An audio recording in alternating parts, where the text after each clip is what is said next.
What if the thing ruining your life isn't your enemies, isn't your circumstances, but something inside you that you refuse to see? Not something obvious, not something dramatic, something quieter, something you've learned to live with. There's a weakness inside you, and it doesn't attack you openly. It waits, it watches, it grows. And the most dangerous part, you think it's a part of your personality. You call it the way I am. You call it my emotions. You call it just human nature. But what if that belief is exactly what's destroying you? Imagine this: a man intelligent, disciplined, respected. From the outside, he looks untouchable. People admire him. They trust him. They believe he's strong. But slowly things start to fall apart. Not all at once. Not in a dramatic collapse. Small cracks. A decision made in anger. A reaction driven by insecurity. A moment where emotion overrides judgment. And then another. And another dot until one day, everything he built is gone. Not because someone outsmarted him. Not because the world was unfair. But because he lost control over something he never thought was a threat. This is how weakness works. It doesn't destroy you loudly. It destroys you slowly, quietly, patiently. And by the time you realize it, it's already too late. Most people spend their lives trying to control the outside world. They want more power, more respect, more influence. But they ignore the one thing that actually determines everything: control over themselves. Because here's the truth most people don't want to face. If you cannot control your emotions, your impulses, your reactions, then you are not in control of your life. You are being controlled. Controlled by fear, controlled by validation, controlled by habits you didn't choose. And worst of all, controlled by people who understand your weakness better than you do. Because weakness is visible, even when you think it's hidden. The way you react, the way you speak, the things that trigger you, they all reveal something. And the world is watching. Some people will ignore it, but others, they will use it. They will push you, provoke you, manipulate you, not because they are powerful, but because you are predictable.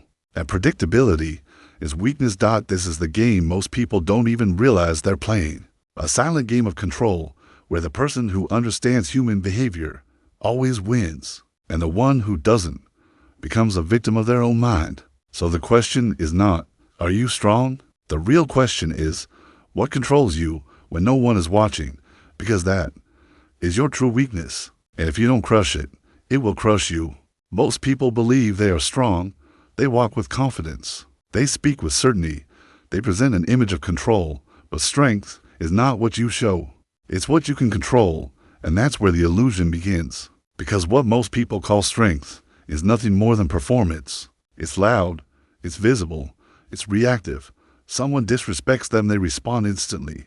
Someone challenges them, they prove themselves. Someone doubts them, they defend their ego. And in their mind, this is power. But look closer. Every reaction is a loss of control. Every emotional response is a signal. It tells the world exactly where you are weak, because real strength doesn't react. It observes. It calculates. It chooses. The strongest person in the room is not the loudest, not the most aggressive, not the most confident on the surface. It's the one who cannot be shaken. But that kind of strength is rare because it requires something most people avoid: self-awareness. Think about it. How many times have you lost control and justified it? How many times have you said, "That's just who I am"? That's not strength. That's exposure. A person who appears powerful in public but loses control in private is not strong. They are unstable, and instability is predictable, which means controllable. And once someone can predict you, they can control you. That is the illusion. You think you're strong, but your reactions are telling a different story. Weakness is not failure. It's not losing. It's not even struggle. Weakness is lack of control. Control over your thoughts. Control over your emotions. Control over your impulses. And the most dangerous part, it hides. You don't see it clearly because it doesn't look like weakness. It looks like excuses. I was tired. I was stressed. I had no choice. But those are not reasons. They are masks. Weakness survives through denial. The more you avoid it, the stronger it becomes. The more you justify it, the deeper it controls you. And eventually, it starts making decisions for you. You think you're choosing, but you're not. Your fear is choosing. Your insecurity is choosing. Your need for validation is choosing. And you're just following. This is why most people never change, because they never confront the real problem. They fight the outside world while being controlled from the inside. Imagine someone who avoids conflict.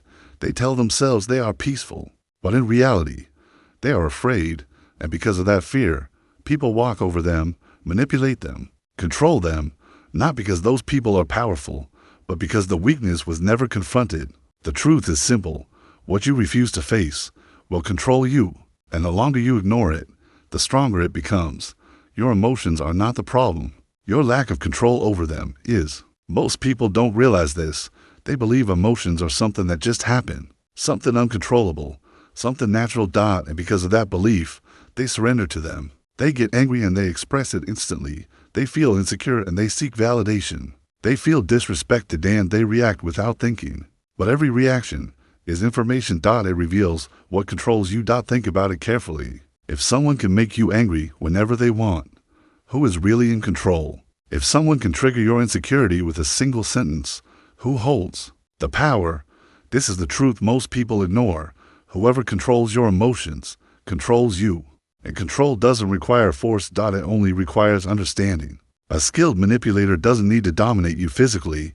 They just need to study you. They observe your patterns. They notice what triggers you. They learn what you fear, what you want, what you need, and then they use it. A simple comment, a subtle insult, a calculated silence, and suddenly you react, not because they are powerful, but because you are predictable. This is why emotional reactions are dangerous. They make you readable, transparent, easy to control. But here's the shift most people never make. Control is not about suppressing emotion. It's about delaying reaction, observing first, choosing later. Because the moment you stop reacting instantly, you break the pattern. And when the pattern breaks, control returns to you. There's a weakness more dangerous than fear, more subtle than insecurity, more destructive than failure. Comfort. It doesn't look like a threat. It feels safe, familiar, easy. And that's exactly why it's dangerous. Comfort convinces you that staying the same is okay. It tells you to avoid risk, to avoid discomfort, to avoid anything that challenges you. And slowly, it traps you. You stay in situations that don't grow you. You tolerate people who don't respect you. You repeat habits that keep you stagnant. Not because you can't change, but because it's easier not to. Comfort is not peace. It's quiet weakness, because every time you choose comfort over growth, you reinforce limitation. You train your mind to avoid pressure, and without pressure, there is no strength. Think about someone stuck in a life they don't want, a job they hate, a routine they resent, a version of themselves they know is incomplete. Why do they stay? Not because they lack ability, but because they fear discomfort, and that fear becomes a prison. The longer you stay comfortable, the harder it becomes to leave, because comfort rewires you. It lowers your tolerance for challenge. It weakens your discipline. It makes effort feel painful. And over time, you don't just avoid growth, you become incapable of it. This is why comfort is dangerous. It doesn't destroy you immediately. It slowly removes your ability to change. And by the time you realize it, you're stuck in a life you chose by doing nothing. Most people think power comes from speaking, from asserting, from proving, from reacting. But real power begins in silence. Because when you speak too quickly, you reveal too much, your thoughts, your emotions, your intentions. And once those are visible, they can be used against you. Silence does the opposite. It hides you. And more importantly, it reveals others. When you stop reacting, people keep talking. When you stop interrupting, people expose themselves. When you stop trying to control the moment, you begin to understand it. This is where power shifts, because the one who understands the situation controls it. Imagine a tense conversation. One person is emotional, reactive, trying to prove a point. The other is calm. Watching. Listening. Not rushing to respond. At first, it looks like weakness, but slowly, the dynamic changes. The emotional person becomes predictable. Their words become scattered. Their reactions become exaggerated. And the silent one, they gain clarity. They choose when to speak, what to say, how to say it. And when they finally respond, it lands with precision. Because it was not driven by emotion. It was calculated. Silence is not absence. It's control. It creates space between stimulus and response, and in that space, you gain power. Because most people cannot tolerate silence. They rush to fill it. They reveal more than they should, and every word they give you is information. This is why silence is dangerous. It makes you unreadable. And in a world where everyone is reacting, the one who observes always has the advantage. There are two ways people move through life: emotionally or strategically. Most people live emotionally. They make decisions based on how they feel in the moment. If they feel motivated, they act. If they feel tired, they stop. If they feel hurt, they react. Their life becomes a series of impulses, unpredictable, inconsistent, reactive. But strategic people are different. They don't ignore emotion. They control it. They think before they act. They plan before they respond. They observe before they decide. Because they understand something most people don't. Emotion is temporary, but decisions are permanent. An emotional person might ruin an opportunity in seconds. A strategic person protects it. An emotional person seeks short-term relief. A strategic person chooses long-term power. This difference changes everything.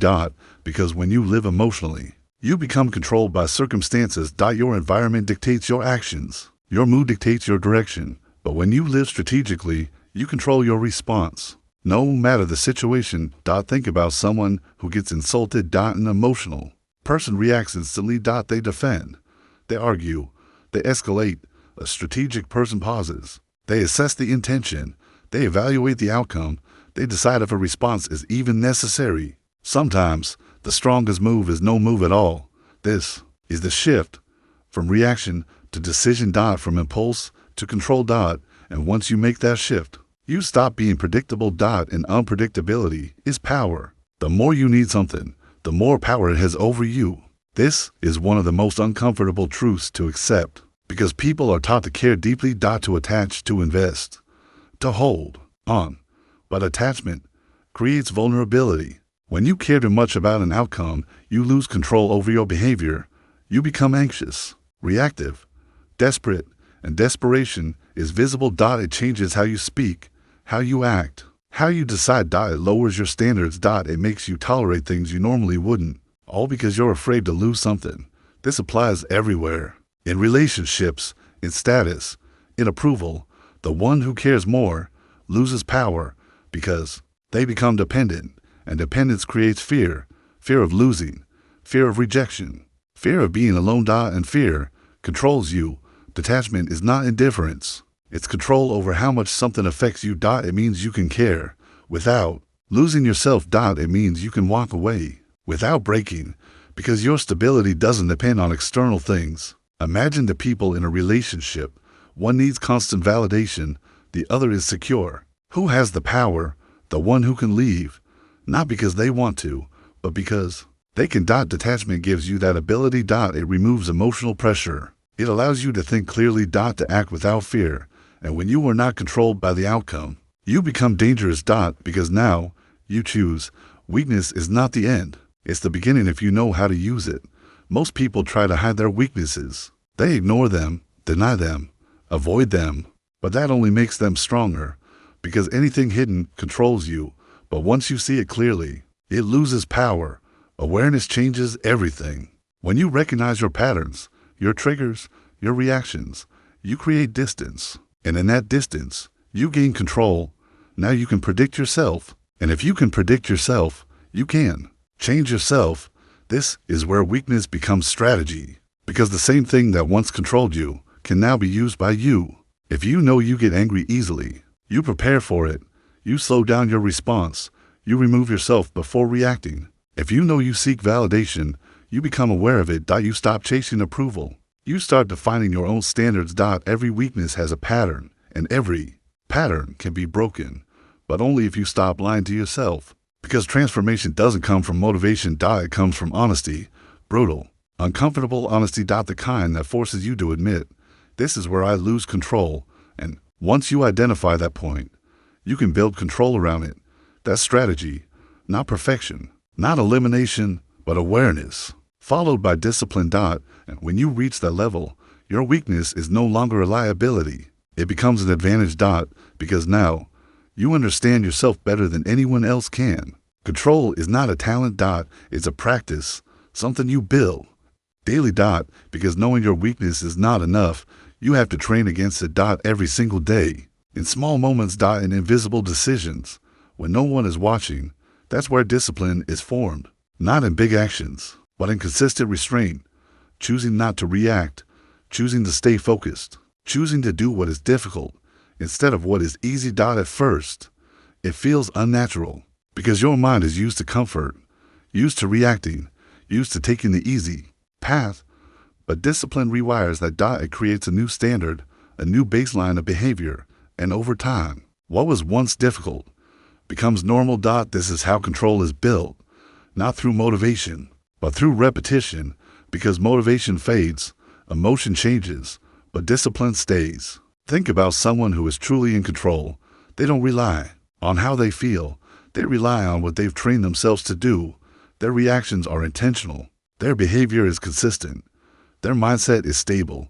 And that stability is power. Because now, nothing external can easily shake them. No insult, no pressure, no situation. They remain centered. And that's what makes them dangerous. Not aggression, not dominance, but control. Complete control over themselves. And in a world full of people who react, that level of discipline is rare, and rare is powerful. Ignoring your weakness does not make it disappear. It makes it stronger, quieter, but stronger. Because what you refuse to confront does not stay still. It grows. It adapts. It spreads into every part of your life. At first, the cost is small. A missed opportunity, a bad decision, a moment you wish you handled differently. You tell yourself is nothing. You move on. But the pattern remains, and patterns repeat. The same reaction, the same mistake, the same outcome, again and again and again, until one day, the cost is no longer small. It becomes something you cannot ignore. A relationship destroyed because you couldn't control your emotions. A career lost because you reacted instead of thinking. A reputation damaged because you exposed your weakness at the wrong moment. And the worst part, it didn't happen suddenly. It happened slowly, through every moment you chose not to change. This is how weakness destroys people, not in one dramatic collapse, but through accumulated consequences, small failures that build into permanent loss. Think about how many people live with regret, not because they lacked talent, not because they lacked opportunity, but because they lacked control. They knew their weakness, they felt it, they experienced the consequences, but they never acted on it. They waited for the right time, for the right mindset, for motivation, and while they waited, their weakness kept working, silently shaping their life, limiting their potential, closing doors they didn't even realize were open. Because weakness doesn't just affect what you do, it affects what you avoid. The risks you don't take, the conversations you don't have, the opportunities you don't pursue. It shrinks your world, slowly, invisibly, until you find yourself living a life that feels smaller than what you were capable of. And by then, it feels too late. But here's the truth most people don't want to accept. It's not too late. It's just uncomfortable. Because facing your weakness requires something difficult. Responsibility. Not blaming others, not blaming circumstances, not justifying your behavior, but accepting that you allowed it, that you ignored it, that you chose comfort over control. And that realization is painful, but it's also powerful, because the moment you take responsibility, you take back control. And once you have control, the pattern can change, the outcome can change, your life can change, but only if you stop ignoring the one thing that's been controlling everything. In the end, it always comes back to one thing: control. Not control over others, not control over circumstances. Control over yourself. Because no matter how intelligent you are, no matter how skilled, how experienced, how capable, if you cannot control your own mind, you will always be vulnerable to pressure, to manipulation, to your own impulses. And life will keep reminding you of that again and again until you learn or until you break. This is the reality most people avoid. They want power without discipline, confidence without self-awareness, results without control. But it doesn't work that way, because real power is not something you gain. It's something you build. Quietly. Internally. Through every moment you choose awareness over reaction, discipline over comfort, strategy over emotion. This is a path most people never take. Because it's not easy. It requires you to see yourself clearly, To face parts of yourself you've been avoiding. To admit that your greatest obstacle was never the world. It was you. Your reactions, your habits, your fears. And once you see that truth, you can't unsee it. You begin to notice everything. The moments you almost react, but stop. The situations where you would have lost control, but don't. The patterns that once ruled you, slowly losing their grip. This is what transformation looks like. Not dramatic. Not instant, but precise. Controlled. Intentional. And over time, it changes everything. You become harder to read, harder to manipulate, harder to break. Because now, you are not acting on impulse. You are choosing, and that changes the game. Because the world is full of people who react, who expose themselves without realizing it, who give away their power in small, unconscious moments. But you are no longer one of them. You see the patterns, you understand the game, and most importantly, you understand yourself. So the question is no longer, am I strong? The question is, am I in control? Because if you are, nothing can easily shake you, and if you're not, everything will. So decide. Not tomorrow, not when it feels right. Now. Will you continue to live controlled by your weakness, or will you take control and eliminate it?